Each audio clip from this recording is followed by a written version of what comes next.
Hey everyone, welcome to Fighting Over the Card Catalog, a snarky look back on young adult novels of the 80s and 90s. I'm Jess. And I'm Steven, and I'm here to make my wife happy. We're taking a journey to find out how many terrible and hopefully some not so terrible books from my youth I can get my husband to read before he reconsiders this whole marriage. Hi. Hey.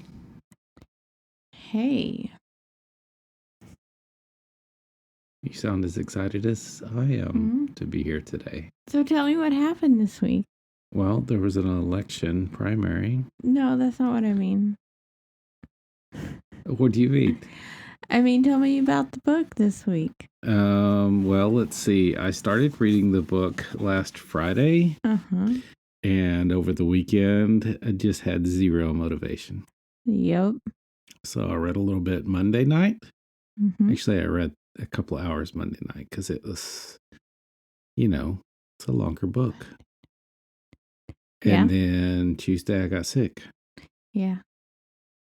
We didn't have time to do it Monday anyway. I mean, Tuesday anyway. What was Tuesday? We went to see a show. Oh, yeah, that's right. Yeah. So I read a little bit while we were waiting in the room, but yeah, not feeling good. It didn't lend itself to reading. Which, so anyway, I got through half the book.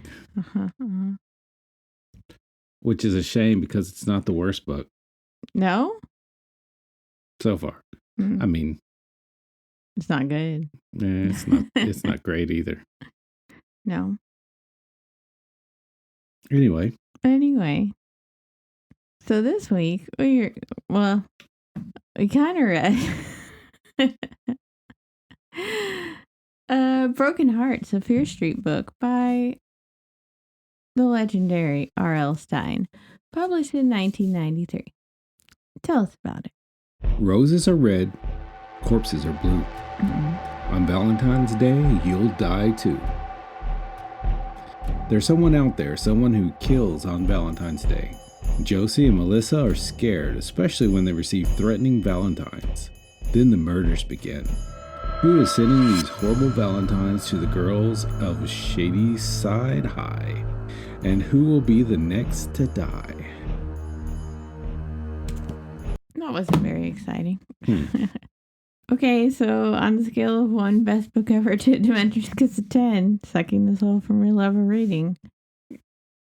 For what you have read. From what I have read, probably I'd say a 6. Yeah?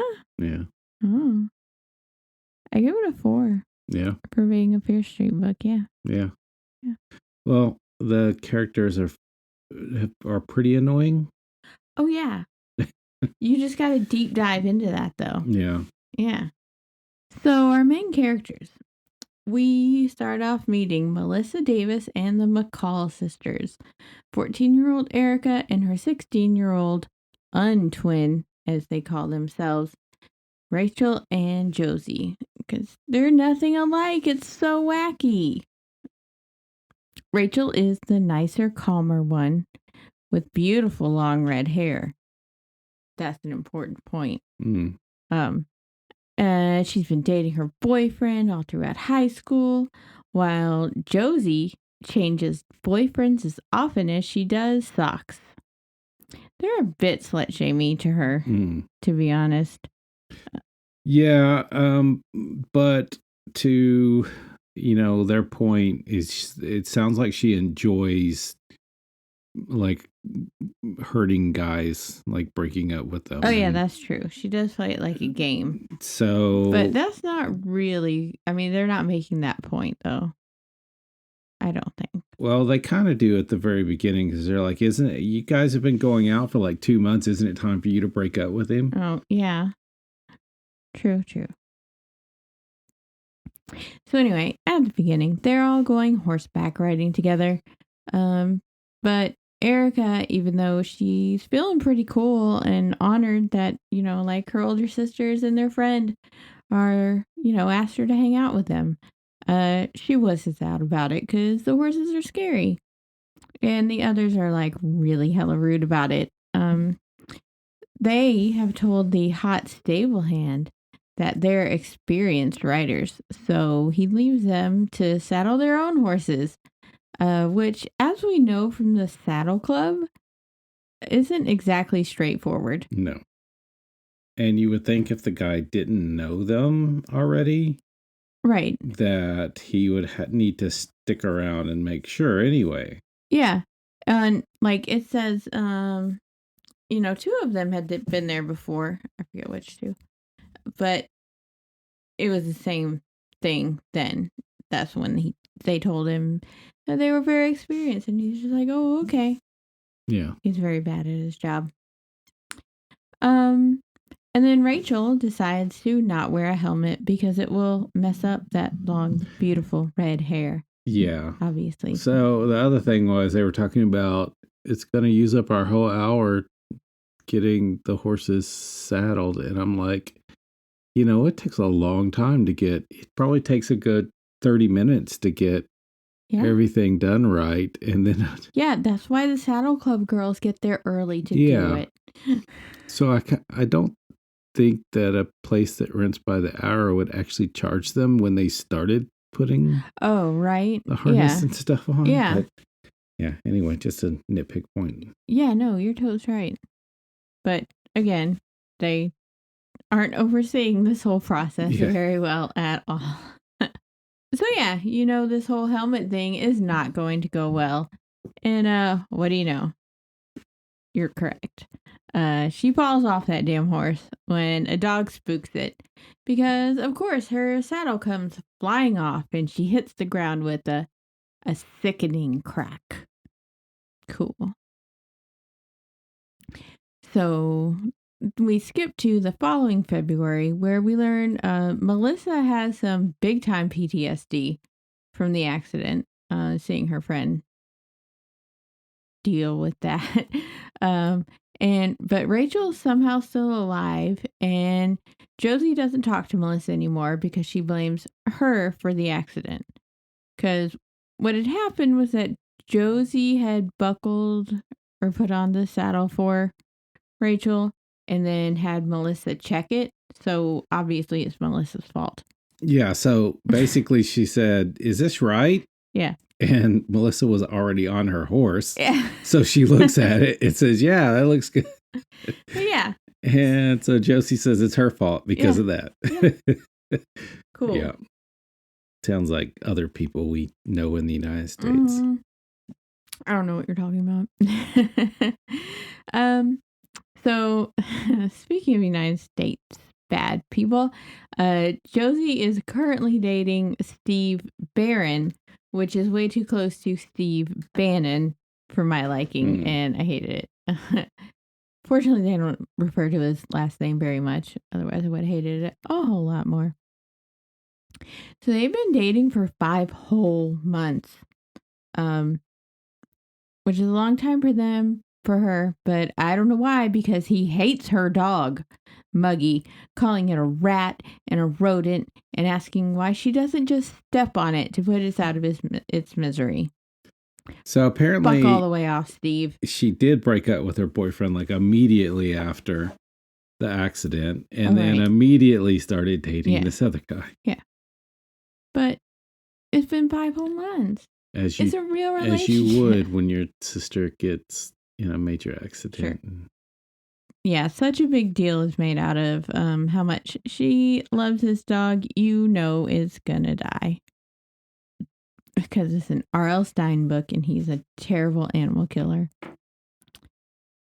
So Josie gets this creepy ass Valentine that says, "Violets are blue, roses are red. On Valentine's Day, Josie will be dead."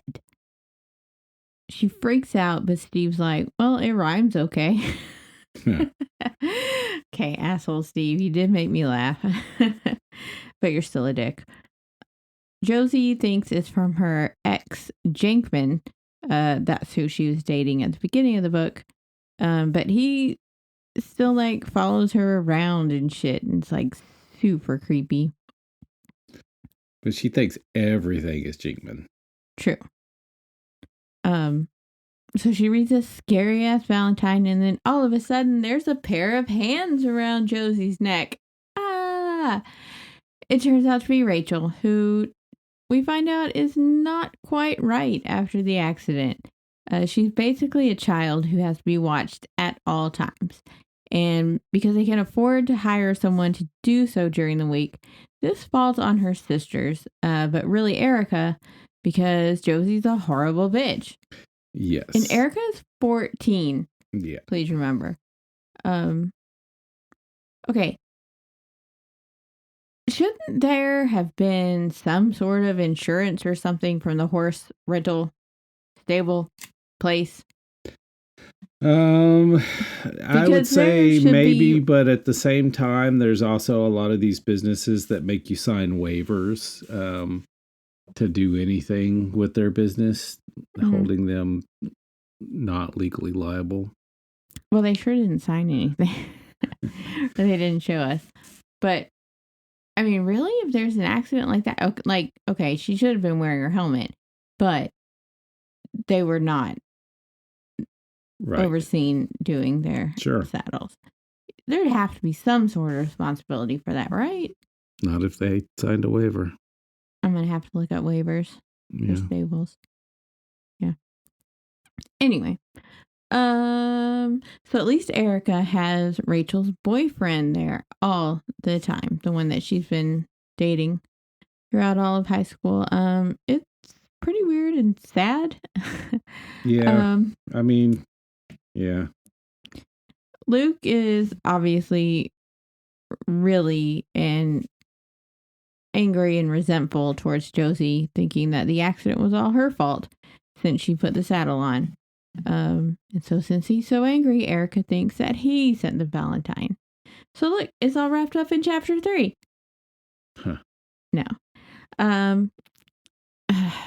Josie continues to prove herself to be a horrible, terrible sister, not just to Rachel, but to Erika, by skipping out again on watching Rachel when Erika had planned to audition for Brigadoon.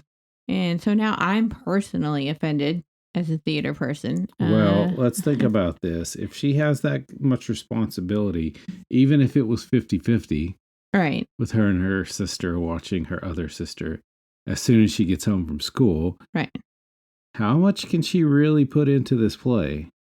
Well, I mean, we don't know that it's necessarily every day after school, you know? Yeah. So, yeah. And she's not good enough to be a lead. We find that out later. There's a lot of chorus stuff in Brigadoon, though. Also this from our dear Josie. She looks like a big, clumsy bird trying to take off, Josie thought cruelly. Erika isn't as pretty as Rachel and me, Josie realized, with a bit of sympathy. Her face is too round. Her hair is that mousy light brown. She could lose some weight, too. God, fuck off, Josie. So while they're arguing about this, other kids are having a snowball fight, and suddenly Josie falls to the ground when she's hit in the neck by a snowball by Dave, Melissa's current boyfriend, and Josie's ex. But unfortunately, Josie's fine. And takes off, leaving Erika to go watch Rachel. Melissa admonishes Dave, and he's like, but I hate her. And so does Luke, and so does Jenkman, and we should have an anti-Josie club. Like, the suspects are racking up at this point. And speaking of the others in the club, Jenkman breaks a school window with a snowball because he's just so angry and weird, I guess. I don't know. And then Luke is at the house when Josie finally gets home. Like 11 or something. And he's super pissed at her. And they get into an argument. And he pulls a letter opener on her. It was just like, wow, dude, that escalated very quickly. But unfortunately, he very dramatically stops. Luke stopped short, his eyes widened in surprise, as if he were startled by what he was about to do. Josie raised both arms, trying to shield herself from the attack. Luke, please! No, he screamed. With a loud cry, Luke swung his arm down, digging the blade of the letter opener deep into the top of the mahogany desk. Breathing hard, he let go of the handle and stepped back. He stared for a long moment at the letter opener standing upright in the middle of the desk. Josie, he uttered in a hoarse, frightening voice. Josie, almost. He took another step back, still grasping for breath, his features twisted in horror at what he had just done. I've got to get out of here, he said, more to himself than to Josie, his voice barely a trembling whisper. That man knows how to write something. So there's an intercom throughout the house, which, at this point, I'm guessing comes into play at some point. And apparently it's like always on. Yeah, every room is always on. That's not my understanding of how intercoms work. But you could. Okay, so I knew somebody who had a whole house intercom like that. Uh-huh. And you could turn it on to listen to things in other parts of the house. Or like you could a baby monitor sort of situation. Yeah, or you could just or you could turn it on so that everybody could hear you, so you could announce throughout the house. Or you could do a push button to speak that way. Mm-hmm. But this is still weird, right? Yeah. Okay. So Erika calls for Josie to come to Rachel, who wants to see her. And Josie, of course, brushes her off. So she totally deserves getting another creepy-ass Valentine. This Valentine's Day, no memories to save. The only flowers for you will be on your grave. That's a pretty good one. Slamming the card onto the table, Josie glanced up at the calendar on the wall above the desk. Valentine's Day was Saturday. This has got to be a joke, she thought, forcing herself to start breathing again. No one's really planning to kill me. That's impossible. Isn't it? Girl, you're dumb as fuck. Do you not realize you're in an R.L. Stine book? I know. You live on Fear Street. You live on Fear Street. Oh, we get to that in just a second, actually. Right, so here's where the intercom comes into play a bit. Josie gets woken up twice by Rachel, calling for her, asking her to come see her. But both times she does go in, but Rachel's sleeping. But is really an excuse to remind us that we're on Fear Street. She made her way through the darkness to the hallway. The floorboards creaked with every step. I hate this old house, Josie thought. I hate the creepy sounds it makes, the groans, the creaks. This house moans as if it were alive. Josie shuddered, suddenly afraid. The kids at school told such frightening stories about Fear Street, about ghosts and evil spirits, about murders and disappearances. Most of it probably wasn't true, but some of it was. Fear Street certainly hasn't been lucky for us, she thought bitterly. Rachel's room was at the far end of the hall. Josie dragged one hand along the wall as she made her way through the dark, creaking hallway. The wall felt cold, unnaturally cold. A cold breeze ruffled her nightshirt. Where was it coming from, she wondered. There were no windows in the hallway. A ghost's cold breath. The words popped into her mind, causing her to shiver again. Girl, what? Because that's the only other choice. Yep. So, this bitch gives out again. Even after Erika set up a special audition. This director's not ever going to want to work with her. So, Erika's with Rachel again, brushing her hair because apparently that's Rachel's favorite thing. Her long, beautiful red hair. Rachel says that Josie doesn't like her anymore. And Erika's like, of course she does. Whatever. And then Rachel starts yelling that she hates Josie, which, fair. Jankman calls and asks Erika if Josie got his Valentines. That's not a weak red herring at all, I'm sure. Josie, Melissa, and Dave all have a math test, which Dave is super nervous about. So much so that he cheats off of Josie. She goes to ask to change her seat and tells the teacher why. And Dave ends up getting a 0, which is, this test is half their grade. Yeah, I call bullshit. Yeah. So this is going to get him kicked off the wrestling team, which means he won't be able to get a scholarship for college and basically ruin his whole life. And of course he angrily confronts her, but this one I can't blame Josie for. I mean, he was doing it. Mm-hmm. So fuck off, Dave. Rachel's getting all creepy on the intercom again that night while Josie's studying. So she leaves to go ice skating with Steve. And she tells him how she does feel bad about not spending time with Rachel. But she just feels so bad looking at her, thinking about how she'll never have a real life. Like, I get it. There's guilt and sadness and stuff there, but still. But it does not make what happens next okay. I fucking hate it. It's the worst, and I hate it. Your and favorite I hate part it so of the much. book. I hate it so much. So Josie gets home and sees red liquid on the floor. Of course, she thinks it's like, oh, cranberry juice or something, but it's not. You know it's blood. It is blood from poor fucking Muggy, who has been stabbed in the stomach with that damn letter opener. Then to make things worse, Rachel shows up and keeps repeating happily, there's the puppy.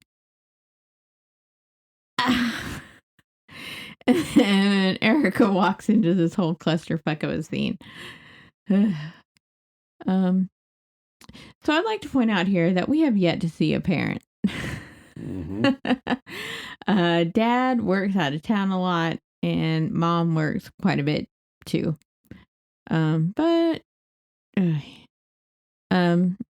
Melissa had gone over to visit earlier because she couldn't get a hold of Dave, so she went to see Erika and Rachel. And when she does get a hold of him, he says that he was just driving around and reiterates how much he hates Josie and she's ruined his life. Then she sees police cars outside the McLean house, but figures, it's too late to call or go over, whatever. So she goes to bed. Fuck him. Erika and Josie almost have a nice moment, but Josie's still a snappy little bitch. And she says someone must have known Muggy was her dog and killed it. And we learn Erika has a bit of a crush on Creepy Jankman.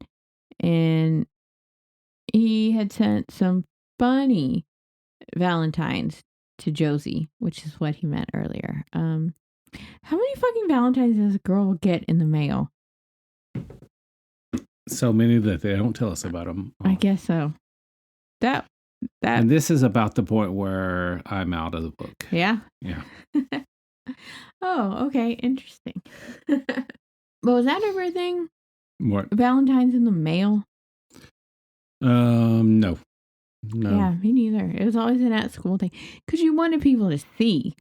But, Charlie Brown's always looking for a Valentine's Day in the mail, so apparently it was a thing with people before us. And I never questioned that. But this was 1993. Right, but when was R.L. Stine? Oh, true. Yeah, he's like 70-something now. All right, whatever. But look, I conjured up a parent, apparently. Their mom had been in with Rachel, helping her calm down, but she makes Josie go in to brush her hair. And Rachel ends up giggling at her, telling her that somebody hates her. Hates Josie. Erika and Josie go to a generic Hallmark the next day to get Steve a Valentine. On the way there, a car backfires and Josie thinks she's been shot, and I literally laughed. Oh, and Josie makes this passing comment of like, I've just been so upset about Muggy. It's the day after. Yeah. Yeah. I wouldn't go to school the next day. Yeah, right. But whatever. So at the store, Erika sees Jenkman, and he just asks her if Josie's there, and then sees her and runs up to her, and he's all, "Hey, Josie, hi, Josie." Like, dog, it's over. You need to take a fucking hint. And she's obviously rude to him and leaves. And Erika sees him get an angry look on his face, angry enough to kill, and thinks it could be him after all. On Valentine's Day, Steve wants to go skating again, but Josie's worried to go out since, she's supposed to die that day. She gets another card. Roses are black, violets are gray. On Valentine's Day, you'll start to decay. That was not the best one, but all right. Then Rachel comes over the fucking intercom again and starts in with the whole "someone hates you" giggles. And Steve acts like he doesn't hear anything. It's real weird. He just gets psyched when Josie says that they have to get out of there. He's just like, "Yay, ice skating." Then Erika comes on the intercom, so, "Are you fucking leaving?" And Josie's all, "Yep, peace out, bitch." But, I mean, to be fair, this is Valentine's Day. You don't have a boyfriend, Erika. I think Josie gets to go out for that. Anyway. And Steve only has a troubled expression by now. He has no comments on any of this. As they leave, walking out to their car, they see Luke, who had left a little while earlier, just sitting in his car, staring straight ahead. Everyone's so fucking creepy in this book. At like 2 a.m, Erika wakes up and realizes that Josie isn't home yet. So she gives Steve a call, and he's like, "Okay, shit, she should be home by now." He didn't take her home, however, because they got into a fight, and she left with a bunch of other kids. But no worries, the doorbell rings just then, and Erika goes down to let Josie in. Except, of course, it's not her. It's 2 police officers who, once Mom is there, look, she showed up again. They tell them that Josie is, of course, dead. "We found your sister in the alley behind the ice rink," the older police officer told Erika, speaking in a low, professional voice. "We identified her by her wallet. She hadn't been robbed. She was dead when we arrived. She had been stabbed in the back with the blade of an ice skate. The skate was still in her bag." I'm sorry, I cannot help but laugh. This is exactly what police would tell a kid. Well, I mean, the mom was there. I know. They waited for her to come in. I know. Was the mom even crying, or was she just stuckly standing there? Yeah, no, she was freaking out. But that is why it was more direct towards Erika. But yeah, I mean, I loved the skate murder because I mean, I was figure skating at that point. Well, a year later, I guess the whole Nancy Kerrigan, Tanya Harding thing happened. That was in 94, early 94. So, yeah, there was a lot of... Ice skating was fucking violent in the early 90s. Anyway, then fucking Rachel appears and starts in with the "somebody hates Josie" shtick again. It's like, girl, we get it. She did. We got it. And so I think the dad did it at this point. We still haven't seen that motherfucker. Over at Melissa's, her mom wakes her up to tell her that she has a call. She's like, "God damn it. It's Dave." And he tells her that she's in terrible trouble. Because this dumbass is the one who sent the creepy Valentines. He just wanted to scare her. God. Plus, after he left Melissa's the night before, he again just drove around for a few hours. This boy. Melissa tells him Erika couldn't have told the police about the cards yet. She and her mom are both sedated. And she knows this because Melissa's mom called over, when she learned what happened. And apparently their fucking doctor answered the phone and told her that they've been sedated. Like, what? What? What? So Dave decides, God, there's so much what here. Mm-hmm. So Dave decides to sneak in to steal the Valentines while everyone's at the funeral, which is the next day. What? She was killed on Saturday night. They find out at 2 a.m, Sunday morning. The funeral's Monday. Wow. No. For writing horror books, where people die all the time, you should have a grasp on that, right? So there are 3 fucking pages of him just getting up to the door to ramp up the suspense, I guess. I don't know. He gets up to Josie's room and he can't find them. He starts to freak out even more when he hears a car door. He starts to leave the room and he sees blood out on the landing and a human form. The police bust in and tell him to drop it because somehow he's holding that fucking letter opener, which is covered in blood, and Erika is on the floor. What? Hey, kids! Do you love fighting over the card catalog? Totally! Now you can find your favorite podcast all over the World Wide Web. Look for us on Facebook, Instagram, Tumblr, YouTube, and Pinterest at Fighting Over the Card Catalog, or on Twitter at Card Catalog Pod. And as a special bonus, head over to our very own website, fightingoverthecardcatalog.com. And now you can get the inside scoop on co-host Jess on Instagram and Twitter at Jess Digress. Whoa! Next, you can become a junior cataloger just by sharing us with your friends and rating and subscribing on Apple Podcasts. Whoa! Available wherever podcasts are sold. Podcasts not actually sold, but available in all podcatchers for free. Junior catalogers under the age of 18, ask your parent or guardian's permission before downloading. So now it's a year later, next February. And now Melissa and Luke are dating. Melissa just got a letter from Dave. Not from prison, but from a military-style boarding school. It turns out Erika didn't die and didn't press charges because she said she didn't see who attacked her. So she can't be certain it was Dave. There's no evidence. Why is Erika home from the funeral? Well, because she was just in still too much shock and stayed home with Rachel. Probably another reason not to have it the day after technically you found her body. I mean, but wow. Yeah. Okay. I know. Yeah, so is there no evidence technically for him stabbing Erika or for killing Josie? But everyone obviously thinks he did it.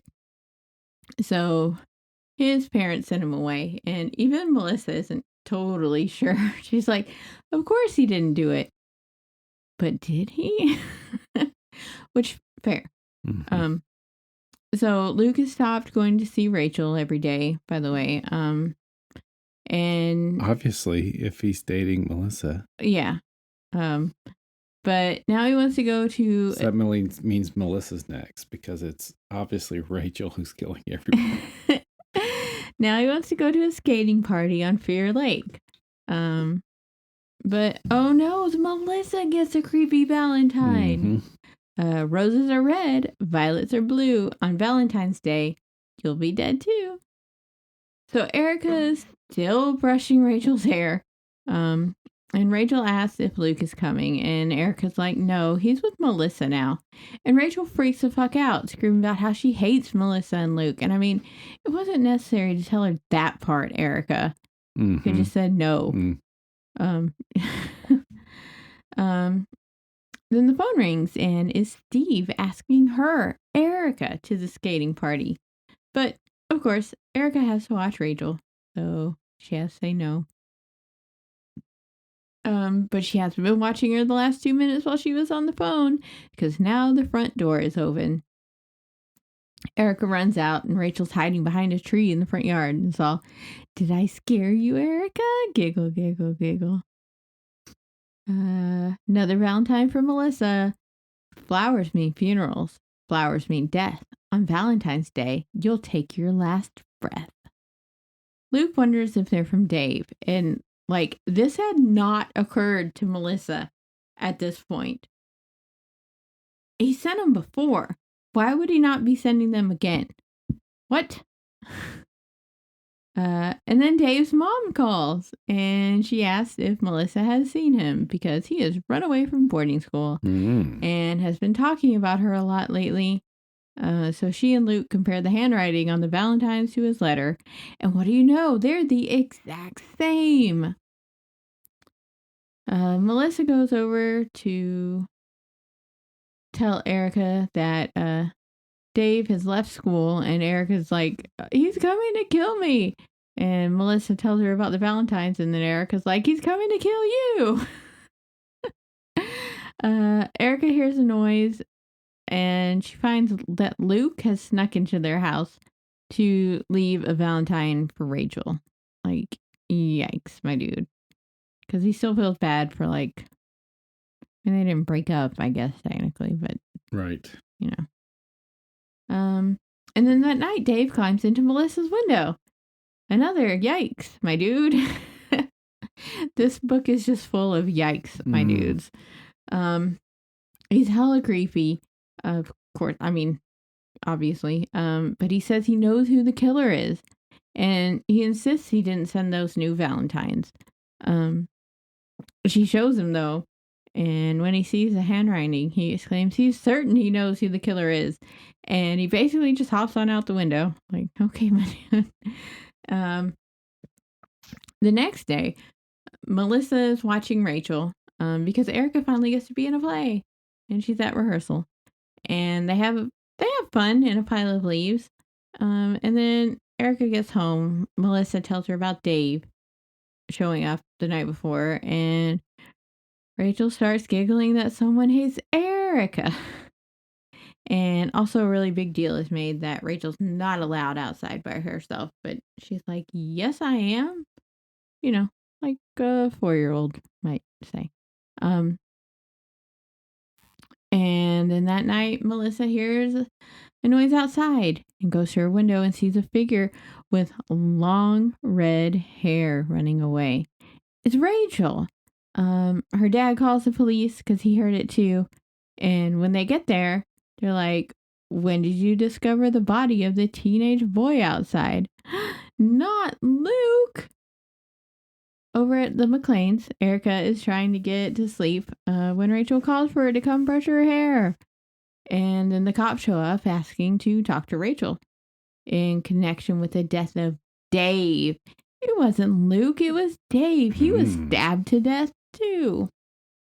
And then Rachel's all, I go outside by myself all the time. Great job, Rachel. But I guess it's fine because Erika's back at school in a few days saying, it was stressful with the police suspecting Rachel, but I guess it's fine now. So fine that she's going to that party at the lake all of a sudden. Okay. Melissa opens her locker to find a broken heart painted on the inside of the door with "You're dead" written underneath it, just like on the cover. So that's cool. But it's party time. Yay! Melissa and Luke are there.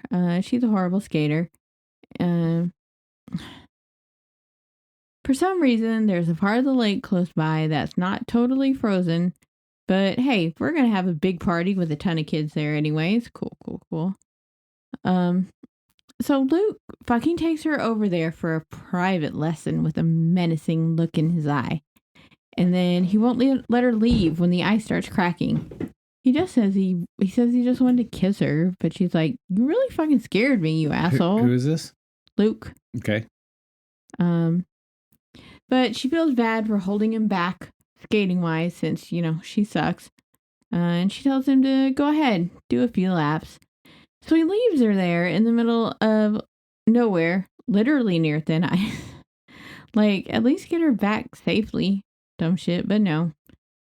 I mean, it wouldn't be as good of a plot point, I guess. So she does indeed fall, trying to get back. And then she sees a hooded figure skating right at her. She sees a knife blade in their hand and then long red hair. Rachel? And the knife plunges into her, but not really, just into her coat. It's very thick, so she's padded. She reaches out to steady herself and grabs her attacker's hair, and it comes off. It's a wig. It's really Erika. Do you see that coming? No. Oh. She's like, you never expected me, because I'm no one. I'm so plain and ordinary, not like my sisters. So she's like hella bitter, which is fair, because the initial accident ruined 2 lives, Rachel's and hers. Fair. But Josie and Melissa just got to go on with their lives, so they should die. Huh. Not fair? How does it make her life better that Josie's dead? I mean, at least with Josie alive, she could take care of Rachel on occasion. Yeah. I mean, I guess just living with her and her being such a horrible bitch to her, I mean, that bitterness will eat at you. I mean, as long as she's gone, she doesn't So did she stab herself? Anger. Okay, here's what happened. So Dave's Valentines gave her the idea. She did stab herself. She got the idea for that when she saw Dave sneak in the house. And so it's like, this wasn't like planned out very well. Because like Josie got the first Valentine's like the week leading up to Valentine's Day. And then, yeah, she didn't have the idea to stab herself beforehand. Yeah, so then she had to kill him because he was starting to figure things out, obviously. She had just like copied his handwriting off of Josie's Valentines, which were apparently not taken in as evidence, but whatever. So now Melissa really has to die because she not only moved on, but she took Luke, trapping Erika even harder with Rachel. And the wig was because this was Rachel's revenge too. Yikes.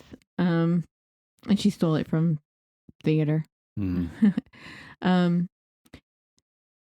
So Melissa sees Luke skating towards them, but then the ice breaks beneath them and they fall in. And Luke pulls Melissa out, no problem, which seems pretty unrealistic, but okay. Melissa looked back and saw Luke grab for Erika. Too late. Erika slipped under the tossing waters as if being sucked under. I did it all for you, Rachel. Melissa heard Erika shriek. And then she disappeared down into the icy darkness. Very dramatic. And then even more dramatic. What? I changed my rating from a 6 to a 7. Oh no! But this part's so good. At first, Melissa thought she saw a fish trapped under the thin sheet of ice. The mouth appeared first, the lips slightly parted. But then the nose appeared, a human nose, and then 2 wide open eyes. And Melissa realized to her horror that she was staring down at Erika's face. Erika's face was under the ice, pressed up against it, gazing blankly up at them. Why doesn't she move? Why doesn't she swim out from under there? Melissa cried hysterically, gripping Luke's arm. Why is she staring up at us like that? She isn't moving at all. I don't think she wants to come up, Luke said quietly.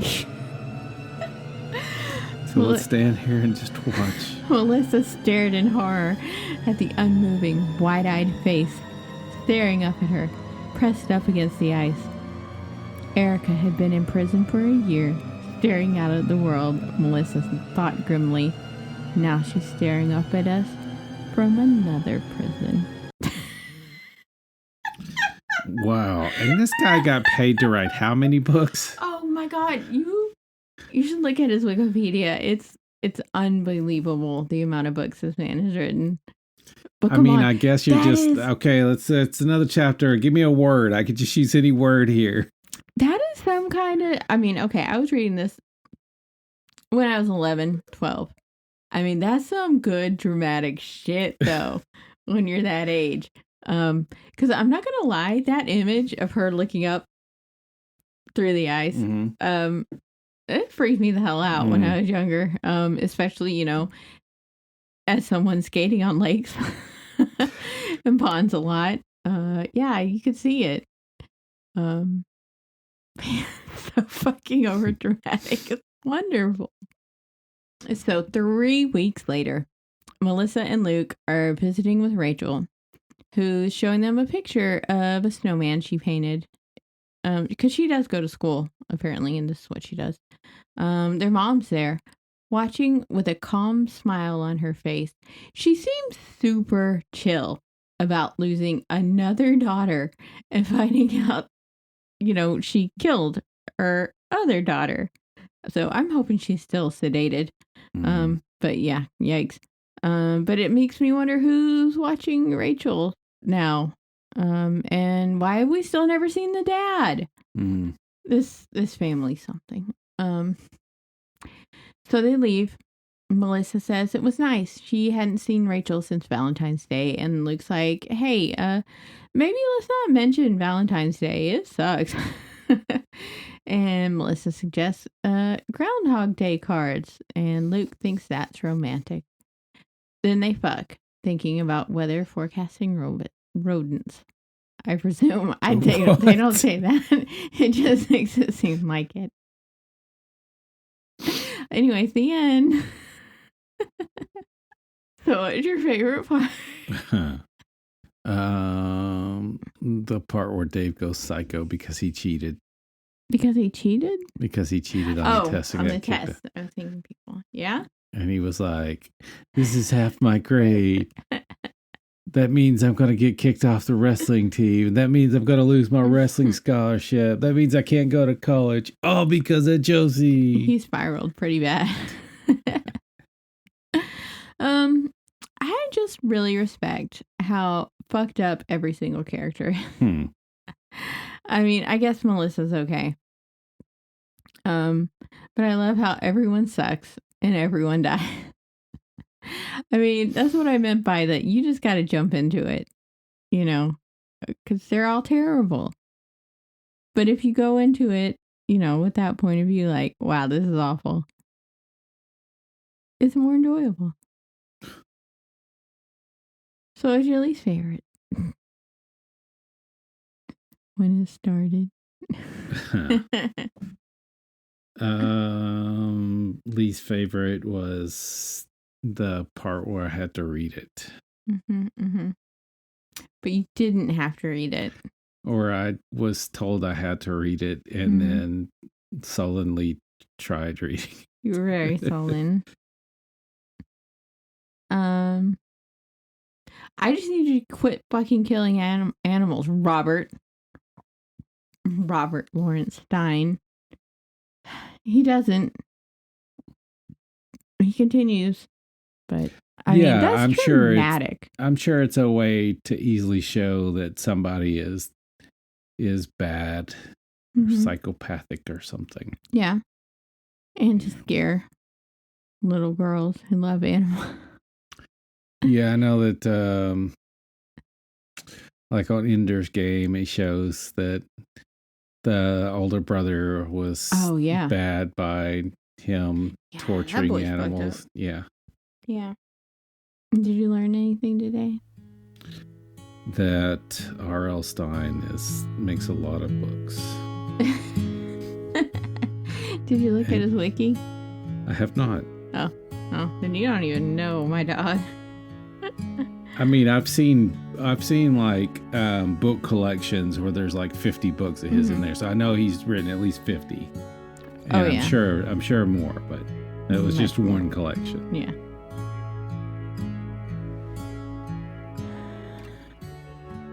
I don't have anything. You didn't learn anything? I didn't learn anything. I learned that I still love you. you don't support my creative outlet. That's fine. I still love you. So no Stark Zone. I think we need to make an official announcement that we officially endorse Elizabeth Warren for president. Yeah? You feel good making that? Oh, yeah. Yeah. I mean, like I've said, I've followed her for a long time now. Yeah. Since before her run for senator. Mm-hmm. And Which one was that? Wasn't that like 2008 or something? I feel like it was in the latter half of the odds. I may be wrong on that though. Yeah, It may have been like 2012. Because she hasn't been doing it that long. I mean, right? Yeah, I mean, she hasn't been there very long. I mean, she did her work with the Consumer Protection Agency. Right. And she had to go before Congress several times. And I'm sure that's probably what gave her the idea and the drive to then want to do that. Yeah, 2013. So it would have been the 2012 election. Why for you, Warren, as opposed to anybody else? I'm going to say this because we have to put it out there. We would both be very happy with Sanders as well. Mm-hmm. And obviously we're going to vote for whatever Democrat, even though Buttigieg is making it real hard, but I'll do it. But anyway. I think it was her ability to clearly state reasonings behind stuff. One of the first big things was her talking about how corporations did not, they use taxpayer money. So she made this explanation of why corporations are not really just owned by the people who own them. And it's because, their workforce is educated by the tax-paying people. The roads that they transport their goods and services are maintained by taxes paid by the people. The fire, the police, the military that protects their warehouses and protects those goods and services, and their employees are all paid for by the people.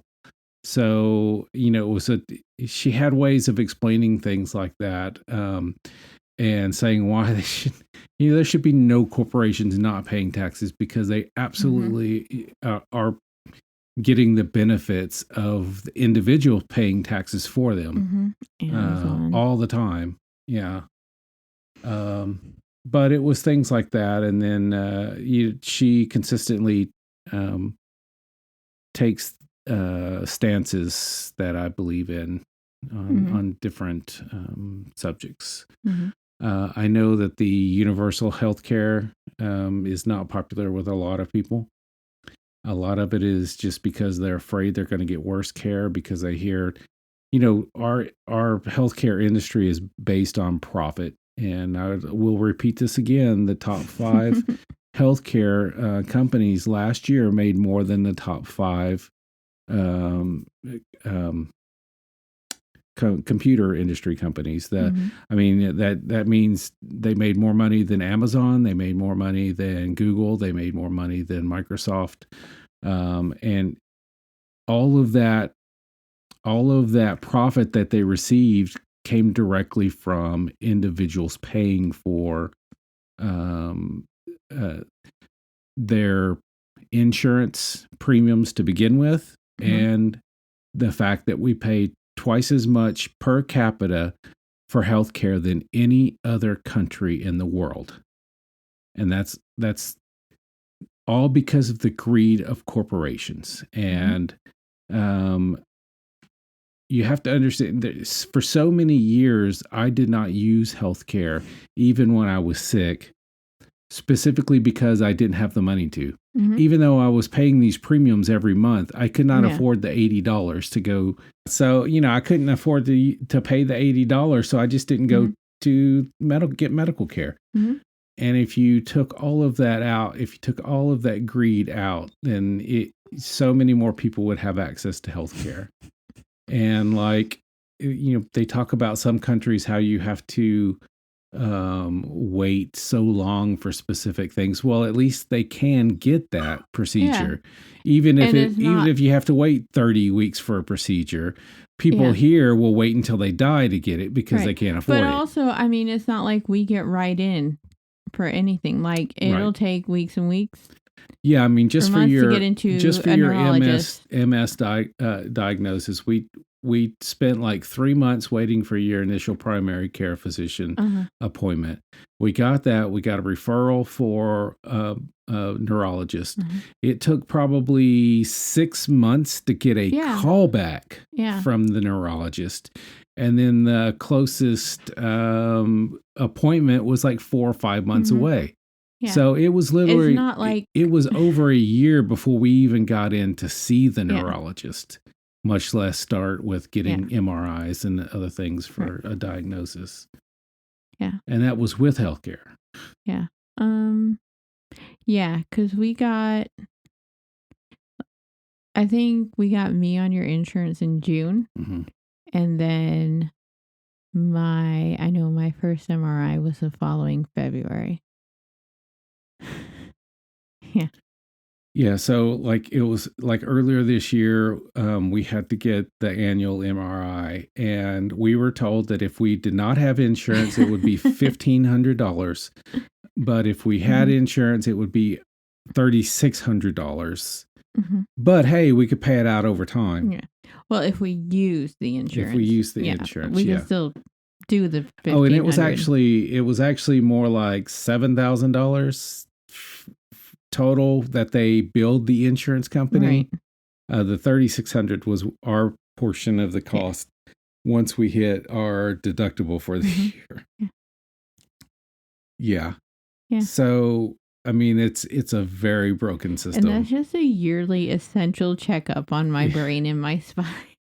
I encourage anyone who hasn't. Ken Burns made a documentary about where he looked at the different healthcare systems around the world, and it's not just one type of healthcare system. It's not like just one universal care. Oh no, it's very different. It's very interesting. I haven't seen that, but I know. And it was very interesting to look at. But one of the questions he asked every single place that he went for this documentary was, how many people in this country go bankrupt from medical issues every year? And every single one of them looked at him like he was crazy and said, nobody goes bankrupt from. Oh yeah, I've seen from medical issues. Just like on the street interviews, like, online about people, going asking people in England, like, how much do you think this costs in America? And they lose their minds. How much do you think it costs to have skin to skin contact with your baby after it's born? Oh, yes. Yeah. American hospitals charge you to let you hold your baby after it's born. So my big thing with Warren is that for so many issues and disabled people and women of color, she sits down and actually talks with all these groups, then takes what she's learned and implements it in her plans, and she puts people like on her. I am not saying any of this well at all. Advisory. She updates her plans after speaking with people and listens to them and helps her, and like an advisory committee. Yeah. And like actually, listens and has them advise on her plans, and like so many candidates don't do that. Like they'll I know a lot of candidates actually will just have somebody else make the policy because it aligns with other things that they're saying, and won't actually spend much time themselves, whereas she will actually meet with people from these groups. And there have been a lot of issues where she's opened my eyes to stuff because, if you don't deal with it in your own life, then a lot of times you're just not aware of this being an issue going on. So I know she's actually brought to light a lot of stuff that I didn't know was an issue that other people are dealing with. And then she's made a plan of how she would, her administration would deal with it. And she doesn't just do like token meetings with like, oh, right, I want to go out and shake hands or rub cheeks creepily of disabled people. Yeah. Joe Biden, Jesus fucking Christ, dude. I mean, she actually met with teachers throughout her campaign and listened to what they had to say, and then she after meeting with one specific teacher, I think it was after a campaign rally, and she had talked to this lady was saying, I couldn't believe how she just was very engaged with talking to me about issues of teaching and listening to my advice. And I was on my way home, and I got a call from my friends and said, "Can you believe that Elizabeth Warren has come out with what you were saying?" She said that she was, if she became president, that the Secretary of Education would have to be a teacher, have taught. And she's like, "Yeah, I just talked with her about that." So that's our official endorsement that we probably just did 20 minutes. The New Hampshire primaries were last night, and I'm not freaking out yet that she came in fourth. I'm mad about Klobuchar coming in higher than her. But she's a very white lady in a very white state. Warren's very white too. Very much more centrist. Yes. So, not worried about it. It's only 2. I was pretty sad though, and I'm sad about how the media is covering or not covering. But yeah, did you get the email today? Which one? From her saying, last night was a disappointment, and we can sit in that. Go take your dog for a walk. Go adopt a puppy. Eat some chocolate. It's just it was a good mom email, and it's like, thank you.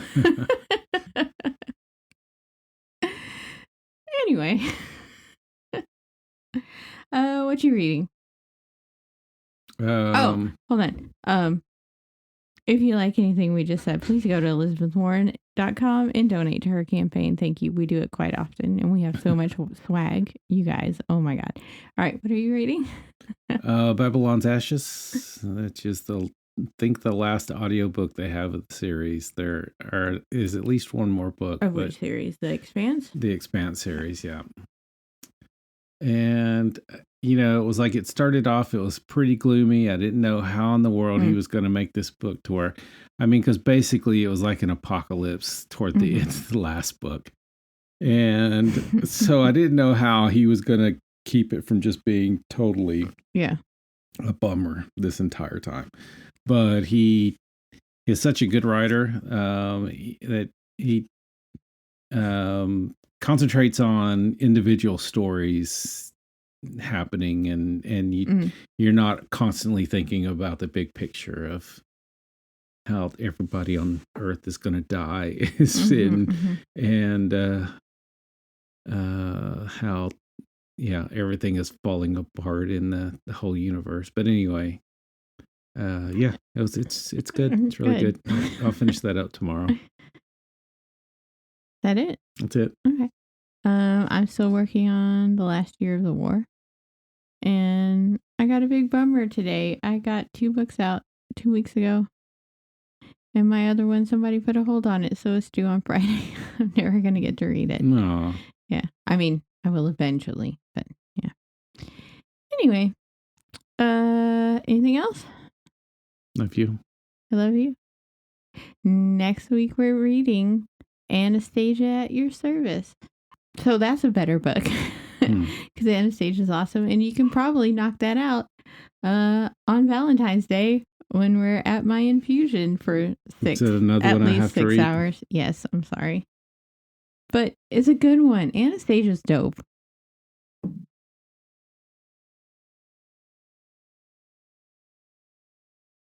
Boy, are you trying to tell me Anastasia Krotnick is not dope? Her parents are dope. She's dope too. Anyways, you'll have plenty of time.